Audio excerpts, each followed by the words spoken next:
श्री राम ज्योतिष India YouTube channel में सभी ज्योतिष प्रेमियों का स्वागत है। आज की कक्षा का विषय प्रसंग है अशुभ मुहूर्त और उनका परिहार किस प्रकार से किया जाता है। अनेकों शुभ योग बनते हैं। शुभ कार्य करने की हम शुभ मुहूर्त का विचार करते हैं।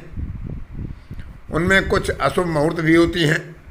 दग्धा तिथि होती है, रिक्ता तिथि होती है, भद्रा का विचार करते हैं, राहु काल का विचार करते हैं, गुलिक काल का विचार करते हैं। उनमें शुभ कार्यों को प्रारंभ नहीं करते हैं। ऐसी 4 मुहूर्त आज आपके सामने बताऊंगा जिनके बारे में बहुत कम विचार किया जाता है और जो अशुभ काल जातक को प्रभावित करता है। इनकी गणना बड़ी सरल है। 2-2 घटी की लगभग एक मुहूर्त होती है, क्योंकि एक दिन में 15 मुहूर्त होती हैं और दिनमान का 15वां भाग एक मुहूर्त के समान होता है। यदि दिनमान 30 घटी का हो तो मुहूर्त का मान 2 घटी का होता है। यदि वह 30 घटी से कम का दिनमान होगा तो दिनमान के आधार पर वह समय कुछ कम हो जाएगा। यदि दिनमान 30 घटी से अधिक का होगा तो वह समय जो मुहूर्त का होगा 2 घटी से कुछ अधिक का हो जाएगा।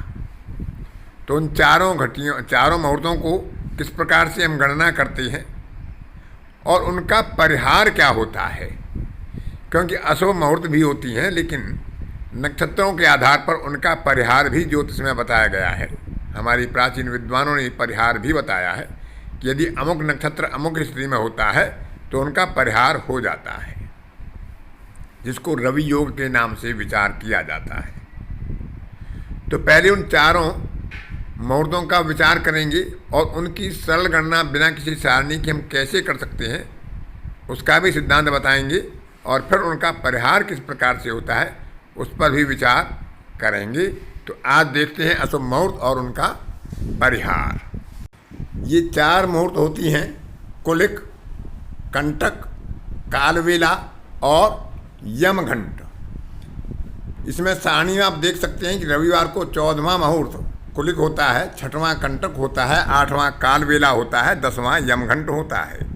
सोमवार को 12वां मुहूर्त कुलिक होता है, 4था कंटक होता है, 6वां कालवेला होता है और 8वां यमघंट होता है।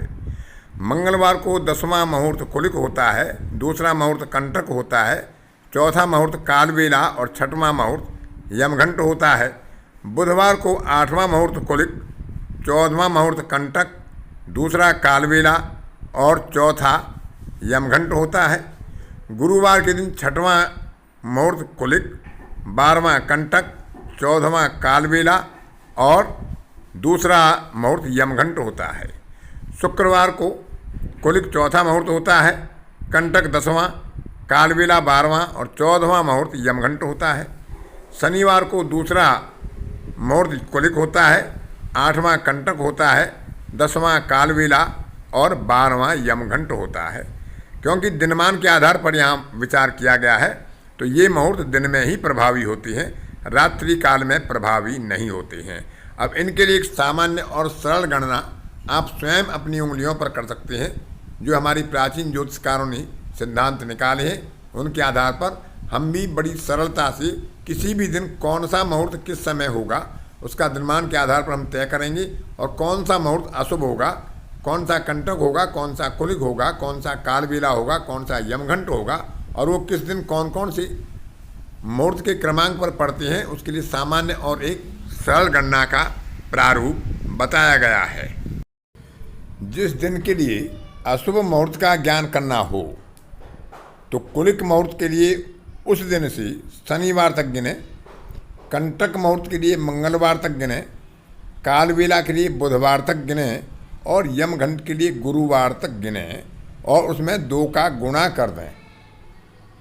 जैसे उदाहरण के लिए हमें रविवार को कुलिक वेला का ज्ञान करना है कि कौन सा मुहूर्त कुलिक वेला होगा, तो हम रविवार से शनिवार तक गिनते हैं। तो रविवार 1, सोमवार 2, मंगलवार 3, बुधवार 4, गुरुवार 5, शुक्रवार 6 और शनिवार 7। तो 7 में हम 2 का गुणा कर देते हैं तो रविवार के दिन 14वां मुहूर्त कुलिक मुहूर्त होगा। इसी तरह से हम अन्य दिनों में उन तथाकथित दिनों तक विचार करके, गणना करके, 2 का गुणा करके उसका क्रमांक जान सकते हैं। क्योंकि जो कुलिक वेला है उस पर शनि का आधिपत्य होता है, कंटक पर मंगल का आधिपत्य होता है, यमघंट पर बृहस्पति का आधिपत्य होता है और काल वेला पर बुध का आधिपत्य होता है। तो हमें यदि ध्यान है कि कुलिक के लिए शनिवार, यमघंट के लिए गुरुवार, कंटक के लिए मंगलवार और काल वेला के बुधवार का दिन है, तो जिस दिन का हमें ज्ञान करना हो उस दिन से तथाकथित दिन तक बुधवार, शनिवार, मंगलवार, गुरुवार तक गिने, उसमें 2 का गुणा कर लें और वह मुहूर्त हमें प्राप्त हो जाएगा। और दिनमान में भाग करके 15 का उस समय का हम आसानी से निर्धारण कर सकते हैं। रवि योग जब बनता है तो सूर्य के नक्षत्र से, सूर्य जिस नक्षत्र में गोचर कर रहे हों, तो दैनिक चंद्रमा के नक्षत्र तक गणना करते हैं कि रवि के नक्षत्र से, और सूर्य नक्षत्र यदि चतुर्थ हो, छठवां हो, 9वां हो, 10वां हो, 13वां हो, 20वां हो, तो यहाँ पर रवि योग का निर्माण होता है। और इन नक्षत्रों में इन वेलाओं का परिहार हो जाता है, इन अशुभ मुहूर्तों का परिहार हो जाता है। यदि रवि योग बन रहा हो, चंद्रमा के नक्षत्र सूर्य के अमुक नक्षत्र से पड़ रहे हों, तो इसमें कुलिक, कंटक, कालवेला और यमघंट का परिहार हो जाता है, उनमें इनका विचार नहीं किया जाता है। तो आज की कक्षा में इतना ही। आगे किसी कक्षा में फिर किसी नए विषय पर आपसे मुलाकात होगी। तब तक के लिए अपनी वाणी को विराम देता हूँ। धन्यवाद।